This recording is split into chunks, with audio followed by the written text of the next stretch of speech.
बाळासाहेबांच्या तमाम शिवसैनिकांना तुमच्या ह्या अनिश गाढवेचा, बाळासाहेबांच्या लहानशा शिवसैनिकाचा आणि शिवसेनेच्या प्रवक्त्याचा मानाचा जय महाराष्ट्र। काल परवामध्ये आमदाराकडनं घडला तो गोळीबार, तो काही असाच घडला असेल असं जर तुम्हाला वाटत असेल तर आपण राजकारणामध्ये फार कच्चे आहोत शिवसैनिकांनो।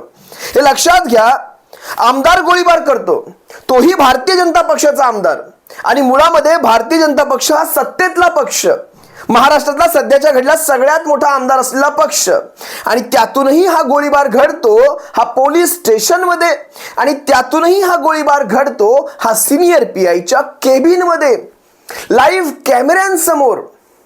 कुठल्याही आमदाराला हे ठाऊक असतं अशा प्रकारचा गुन्हा हा कॅमेऱ्यांसमोर होतोय, त्यातही या गुन्ह्याची कबुली भर मीडियावर दिली जाते की होय केला, पश्चाताप नाही।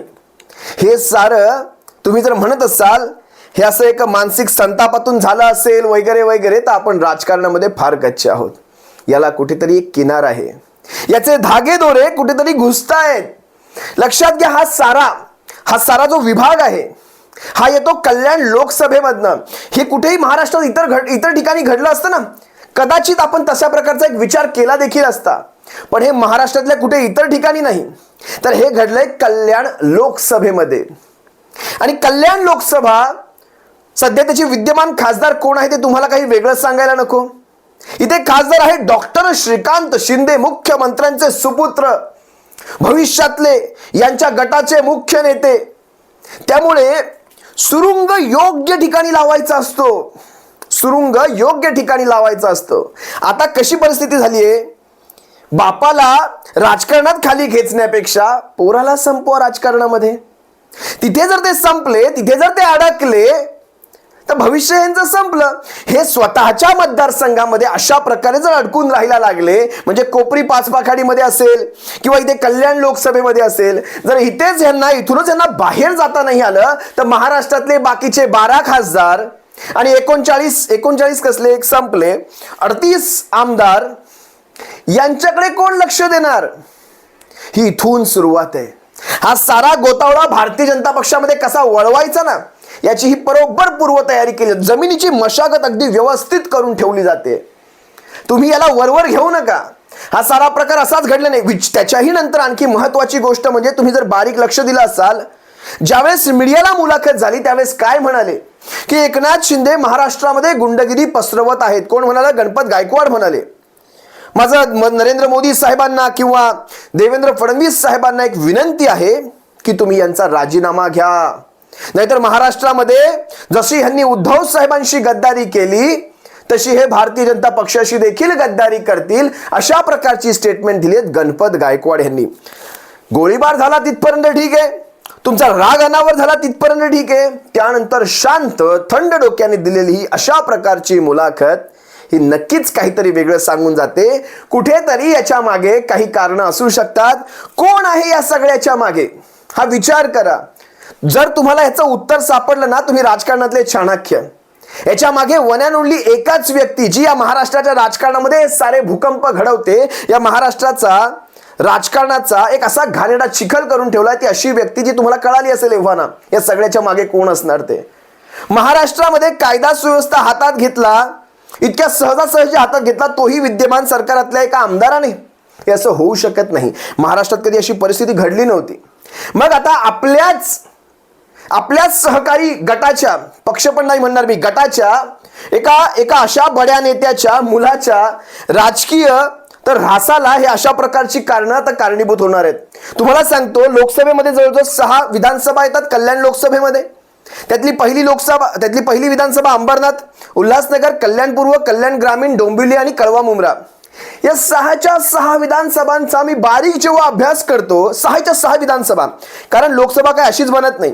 महाराष्ट्रामध्ये एका लोकसभेच्या अंतर्गत जवळपास 6 विधानसभा येतात। महाराष्ट्रातली कुठलीही लोकसभा घ्या, काही 1-2 अपवाद असू शकतात, पण या 6 मध्ये जर एक अंबरनाथची विधानसभा सोडली, बालाजी किणीकरची विधानसभा सोडली, जिथे शिवसेनेचा विद्यमान आमदार आहे, शिवसेना म्हणजे मूळ शिवसेनेचा, ह्या गटातटाचा नाही, या गटतटाला आमदार काढून घेता येणार नाहीत. गट तट ग्रामपंचायतीचे सदस्य जास्तीत जास्त निवडून आणू शकतो, तोही आणले तर, नाही तर नाही. शिवसेनेचा एक आमदार सोडला तर जवळपास 3 भारतीय जनता पक्षाचे आमदार आहेत. त्यात एक आहे उल्हासनगर कुमार आयलानी, कल्याण पूर्व मध्ये गणपत गायकवाड ज्यांना अटक झाली, त्यानंतर कल्याण ग्रामीण मनसे राजू पाटील, डोंबिवलीचे रवींद्र चव्हाण आणि कळवा मुंब्र्याचे जितेंद्र आव्हाड. आता आपण खालून सुरुवात करूया. जितेंद्र आव्हाड कळव्या मुंब्र्याचे ह्यांना एवढी तरी मदत करतील का? एवढी तरी विसरून जा. कळव्या मुंब्र्यामध्ये ह्यांना काय बसायचा तो हबाडा बसलेला आहे. राहिला प्रश्न डोंबिवलीच्या रवींद्र चव्हाणांचा. रवींद्र चव्हाण आणि त्यांच्या साऱ्या भारतीय जनता पक्षाने अगदी मुरबाड माळशेज घाटापर्यंतच्या जो पूर्ण कल्याण लोकसभेचा पट्टा येतो, या कल्याण लोकसभेमध्ये रवींद्र चव्हाणांनी जवळपास 3रा राऊंड करायला सांगितला. कुणाला? यांना ठाकूरांना, अनुराग ठाकूरांना. 3 राऊंड झालेत जवळजवळ केंद्रीय मंत्र्यांचे, यांचे पाहणी दौरे झालेले आहेत. आता हे निरीक्षक आहेत त्यांचे. या रवींद्र चव्हाणांनी ठराव करून घेतला की एकनाथ शिंदे किंवा त्यांचे सुपुत्र यांना आम्ही कुठल्याही निवडणुकीमध्ये मदत करणार नाही. आणि नंदू जोशींचं प्रकरण चांगलंच गाजलं होतं. नंदू जोशी भारतीय जनता पक्षाच्या ह्या माणसाला यांनी अटक करायला लावली. तिथेच यांचा काय तो कार्यक्रम संपला होता. डोंबिवलीतल्या साऱ्याच्या साऱ्या असतील, कल्याणच्या असतील, साऱ्याच्या साऱ्या माळशेज घाटापर्यंतच्या साऱ्या कार्यकर्त्यांनी सांगितलं आम्ही ह्या शिंदे गटाचा प्रचारच करणार नाही, आम्ही यांना मदत देखील करणार नाही. म्हणजे डोंबिवली संपली. डोंबिवलीच्या नंतर कल्याण ग्रामीण मनसेला यांनी कित्येक ठिकाणी अशी दूषणं लावली. त्या राजू पाटलांना कसे का असे ना, ते भूमिपुत्र आहेत. या भूमिपुत्रांना, राजू पाटलांना तुम्ही अशा प्रकारे भर सभांमध्ये म्हणताय ग्रामपंचायत निवडून आणा, शेवटची आमदारकी वगैरे वगैरे, जे काही असेल ते. अरे महाराष्ट्रात त्या मनसेसारख्या पक्षातनं एक आमदार निवडतो म्हणजे काहीतरी तर असेल त्यांच्यामध्ये, त्यांचं काहीतरी तर त्यांच्यामध्ये स्वतःचे गुण असेल की नाही. पण असो, त्यांनाही यांनी सोडले नाही. मनसे सोडून द्या, आता मनसेही सोडून द्या. पुढे तुम्हाला सांगतो कल्याण पूर्व गणपत गायकवाड, विषयच संपला. आणि तिथे आपले धनंजय बोडारे आबा, धनंजय बोडारे शिवसेनेचे, आपल्या मूळ शिवसेनेचे, यांनी मागच्या वेळेस गणपत गायकवाडला अपक्ष राहून घाम फोडला होता. अगदी 4-5 हजारांचा देखील डिफरन्स नव्हता तिथे. हे धनंजय बोडारे आपले शिवसेनेचे आहेत, तिथे विद्यमान नगरसेवक आहेत ते, आणि त्यांचं प्रस्थ फार मोठं आहे धनंजय बोडारेंचं तिथे कल्याण पूर्वेमध्ये. मी स्वतः पाहिलेलं आहे ते. त्यामुळे विषय संपला दोन्ही ठिकाणी. म्हणजे कल्याण पूर्वेमध्ये ना भाजपाच्या साईडनं ना आपण तर स्ट्रॉंगच आहोत तिथे. पुढे उल्हासनगर कुमार आयलानी, त्यांचं काहीच तुम्ही कशातच पकडू नका कुमार आयलानींना. आणि त्याच्या पुढे जाऊन राहिला यांचा अंबरनाथ. या अशा प्रकारचे बरोबर सेटिंग लागले. अख्खीच्या अख्खी लोकसभा यांच्या डिपॉझिट जप्तीपर्यंत जाते. मागच्या वेळेस काहीतरी 5,59,000 मताधिक्य पडलं होतं, यावेळेस 2 लाख. मागच्या वेळेस म्हणजे 2019 मध्ये 5,59,000 मतं आणि 14 मध्ये 4,40,000 मतं, तीही शिवसेनेत असताना. हे लोएस्ट मतदान आहे. ह्या माणसाला शिवसेनेचा खासदार म्हणून लोकांनी निवडून दिलेला आहे, स्वतःच्या जीवावर नाही निवडून दिलेलं आहे. शिवसेनेतून तुम्ही खासदारकी उभी, कारण शेवटी कल्याणचा ह्यांचा संबंध काय होता? एक उपराच उमेदवार कल्याणच्या माथी मारला होता त्यावेळेसही, पण तरी शिवसेनेचा ठाकरे साहेबांनी दिलेला हा खासदारकीचा उमेदवार आहे. आम्ही याला महाराष्ट्रातून लोकसभा दाखवणार, दिल्ली दाखवणार. जवळपास 2 टर्म खासदार केलं. त्याच्या आधीही मला वाटतं आनंद परांजपे देखील शिवसेनेतून उभे राहिले होते. काही का असे ना, शिवसैनिकाला जर इथे उभा केला, मग कुठलाही असो महाराष्ट्रात नको, त्याला निवडून आणलं जातं. ही विशेषता आहे कल्याणच्या लोकसभेची. आणि ह्या माणसांनी शिकवावं शिवसेनेला की महाराष्ट्रातून कसं मोठं व्हायचं. अरे ज्यांनी मोठं केलं त्यांनाच तुम्ही असे दिवस दाखवले. त्यामुळे आता तुमच्यावर हा कर्मा ऑलवेज रिटर्न्स. आता ह्या सगळ्या प्रकरणातून कोण कुणाचा काटा काढतंय, याला इथे दाबला, ह्या लोकसभेच्या उमेदवाराला इथे दाबला तर बापही अडकून राहतोय, पोरगाही अडकून राहतोय. मग महाराष्ट्रात तर काय आपलंच राज्य.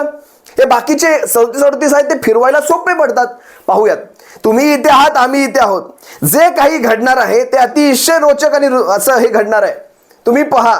आणि ह्या सगळ्यामधून ज्या वेळेस शिवसैनिकांनो लक्षात घ्या, जे आपल्या बाबतीत घडलंय गेल्या 1.5-2 वर्षामध्ये, जे अत्याचार अन्याय झालेत, ज्यावेळेस यांचे सगळे झेंडे उतरलेले असतील ना, त्यावेळेस मात्र मजा घ्यायला तयार राहा शिवसैनिकांनो. अतिशय या महाराष्ट्रामध्ये ही सर्कस अतिशय जोरदार रंगणार आहे. फक्त थोडे दिवस जाऊ द्या, आणखी काही दिवस. ते देवीला आपण साकडं घातलेले, दार उघड बये दार उघड, आणि देवीने दार उघडलेलं आहे. नियतीचा फेरा आता फिरलेला आहे. पाहूया त्या महाराष्ट्रामध्ये आता काय काय घडणार आहे. कल्याण लोकसभा ही सर्वाधिक मताधिक्याने या महाराष्ट्रातून हरणारी लोकसभा असणारे विद्यमान खासदार इथून हरणार आहे, हे मी तुम्हाला आजच सांगतो. आणि भारतीय जनता पक्षाने याची ही सुरुवात, याची ही जमीन मशागत काल परवाच्या प्रकरणामधून करून घ्यायला सुरुवात केलेली आहे. तुर्तास तुम्हा सर्वांची रजा घेतो. शिवसैनिकांनो, काळजी घ्या. तुम्हा सर्वांपर्यंत होणाऱ्या साऱ्या घडामोडी पोहोचवणं हे माझं कर्तव्य समजतो. तुर्तास आपल्या शिवसेना एक वादळला तुम्ही सर्वांनी लाखोंच्या संख्येने सबस्क्राईब जरूर करा, ही तुम्हा सर्वांना विनंती. जय महाराष्ट्र.